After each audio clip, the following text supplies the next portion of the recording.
तुम आगे बढ़ो, हम तुम्हारे साथ हैं। अरे नुकसान नाही रे, नुकसान त्याच्यापेक्षा तुला जास्त फायदा होतो. हो तोडू नका कुणी, बंद ठरल्याशिवाय तुमच्याच फायद्यासाठी आमच्या घरात हे 200 वाढ शिकवली आणि घेऊन हाकली.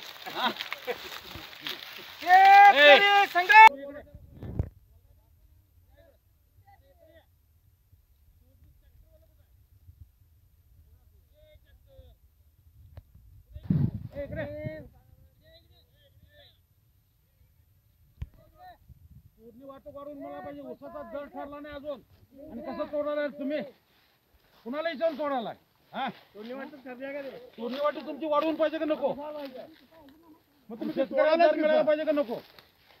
हा का लगेच चालू तोडायला? नक्की सांगा रे. कुठे गेला ड्रायव्हर? बोला वाढवून मिळायला पाहिजे. 4,000 मिळायला पाहिजे उसाला आणि तोडणी वाहतूक वाढवून मिळायला पाहिजे. बरोबर आहे.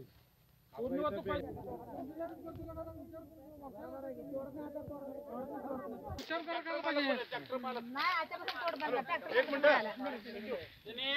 गाळं परवाना घेतलेला नाही, तुमचा दर ठरलेला नाही, तोडणी वाहतूक 4,000 रुपये टनाला. 4,000 रुपये टनाला.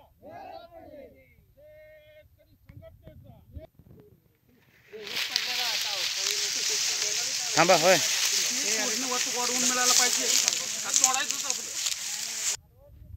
हे बरं काय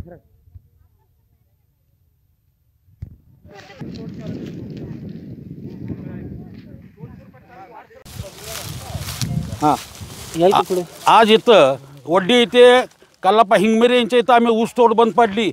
ही ऊसतोड कागवाडचा शुगर कारखाना हा ऊसतोड करीत होता. खरं तर त्या कारखान्यानं गाळप परवानाही घेतलेला नाही, ऊसाचा दर ठरलेला नाही आणि दादागिरी करून शेतकऱ्यांना फसवून ऊस न्यायचा प्रयत्न करत आहे. त्यावेळी आम्ही शेतकरी संघटनेने येऊन इथं ऊसतोड बंद पडली.